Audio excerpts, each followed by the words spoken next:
Salut tout le monde, c'est Alien et aujourd'hui on va parler d'un monstre du cinéma. L'une des franchises de SF les plus connues depuis ces 30 dernières années et qui a permis la naissance de l'un des personnages les plus bourrins du grand écran.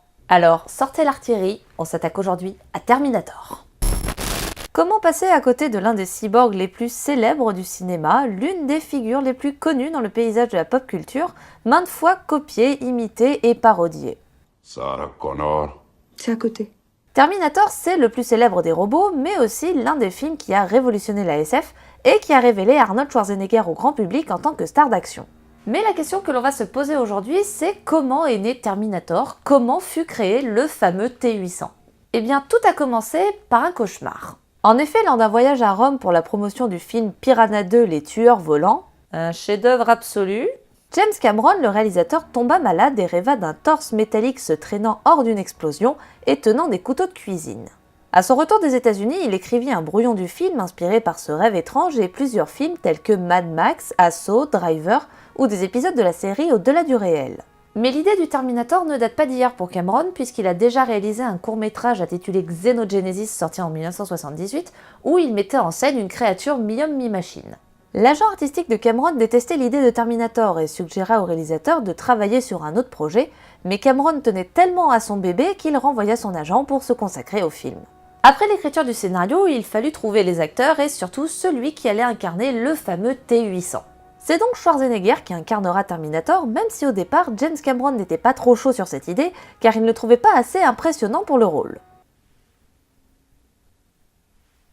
Sérieusement ? Même ce dernier ne croyait pas au projet, à tel point que dans une interview qu'il donna pour la promotion de Conan le Barbare, il évoquait le projet comme un film de merde qu'il allait tourner en quelques semaines. Sérieusement ?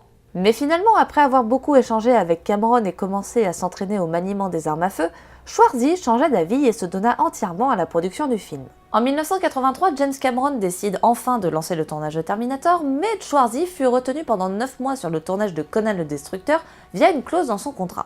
Pour passer le temps, Cameron améliora quelques scènes du film, discuta avec quelques producteurs d'une éventuelle suite à Alien le 8e passager et écrivit le scénario de Rambo 2. Moi je regarde des films, mais bon, chacun son délire.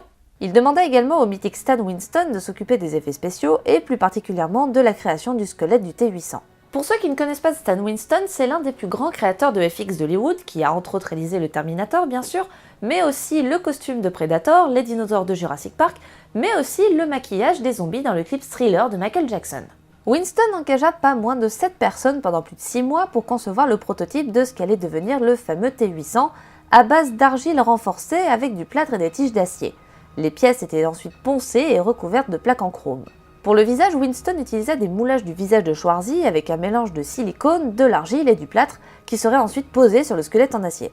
Ainsi, quand le tournage débuta en 1984, le squelette fut prêt et Schwarzy avait juste à adapter ses mouvements afin de donner vie à la créature à l'écran. Le premier Terminator coûta au total 6,5 millions de dollars, ce qui est un petit budget, et qui incita l'équipe technique à user de stratagèmes afin de donner vie à l'univers du film. On peut voir par exemple des scènes où le squelette est animé en stop motion afin de donner vie au squelette et de le faire marcher de façon assez menaçante. Le stop motion est une technique qui consiste à animer un objet image par image afin de donner l'impression qu'elle prenne vie. Aujourd'hui, cette technique paraît complètement dépassée du fait de l'invasion du numérique, mais elle est encore utilisée en film d'animation, notamment chez Burton ou dans le prochain Wes Anderson. En ce qui concerne Terminator, on est tenté de dire que les effets spéciaux ont pas mal vieilli. Et oui, ils ont bien vieilli, oui. On peut par exemple distinguer la différence entre Schwarzy et son double robotisé sur certains plans, comme ici dans le miroir, les fameuses scènes en stop motion bien sûr, et même de magnifiques scènes avec incrustation de fond vert. En même temps, avec 6,5 millions de dollars, Cameron s'en sort plutôt bien à tel point que le film fut un véritable carton et engrangea presque 79 millions de dollars dans le monde, dont 38 millions rien qu'aux États-Unis. Et quand un film marche, on pense évidemment à faire une suite. Cette suite, c'est Terminator 2, le jugement dernier, sorti en 91, toujours avec Schwarzenegger dans le rôle titre, mais cette fois-ci avec un budget de 102 millions de dollars. Et cette fois-ci, Cameron a décidé de bien se faire plaisir côté effets spéciaux. Il continue de collaborer avec Stan Winston pour les FX sur le plateau, mais ajoute à l'équipe 3 sociétés spécialisées, dont l'Industrial Light and Magic, la compagnie de George Lucas. Cette dernière s'est entièrement occupée d'animer le fameux T-1000, l'ennemi de Terminator qui me fait vachement penser au surfeur d'argent, ainsi que tous les graphismes par ordinateur. Malgré tout ça, Cameron ne renonce pas à des effets dits naturels, en l'occurrence ici, l'utilisation de jumeaux. Vous vous souvenez de cette scène à la fin du film où le T-1000 tente de tuer John Connor en se faisant passer pour sa mère ? Eh ben ce n'est pas un effet numérique, juste la sœur jumelle de l'actrice. En effet, Leslie Hamilton, la sœur de Linda Hamilton qui interprète Sarah Connor, a joué dans plusieurs scènes de Terminator 2, comme ici à la fin du film, ou dans une autre séquence où elle représente Sarah Connor plus jeune. Même chose pour Dan Stanton, dont le frère jumeau joue son double maléfique créé par le T-1000 qui le tue devant la machine à café, et attention, ça va aller vite! Le deuxième opus de Terminator a également été un énorme succès au box-office avec plus de 500 millions de dollars de recettes mondiales et un accueil plus que positif, notamment par les fans de FX. En 2003, la franchise revient avec Terminator 3, le soulèvement des machines, qui aura un accueil beaucoup plus mitigé que les deux premiers opus, et de suite en 2009 et 2015 tellement mal accueillis que James Cameron lui-même les considère comme des mauvais rêves. Ce dernier vient d'ailleurs d'annoncer la production d'un 6e film prévu pour 2019, qui selon lui sera la suite directe de Terminator 2.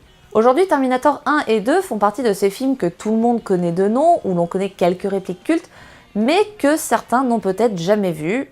Ça a été mon cas avant d'écrire cette chronique. Je m'attendais vraiment à des films vraiment bourrins un peu à la Expendables, mais non, c'est vraiment des bons films avec de vraies thématiques comme le voyage dans le temps, l'intelligence artificielle ou encore le rapport père-fils dans le deuxième opus.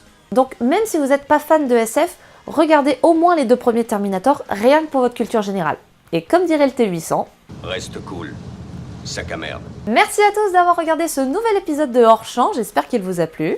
Comme d'habitude, n'hésitez pas à me laisser des idées de films que je pourrais aborder dans mes prochaines vidéos dans les commentaires. N'hésitez pas également à partager la vidéo si elle vous a plu, à vous abonner à ma chaîne bien sûr, mais aussi à me suivre sur tous les réseaux sociaux. Sur ce, je vous laisse et à très vite pour une nouvelle vidéo. Allez, ciao!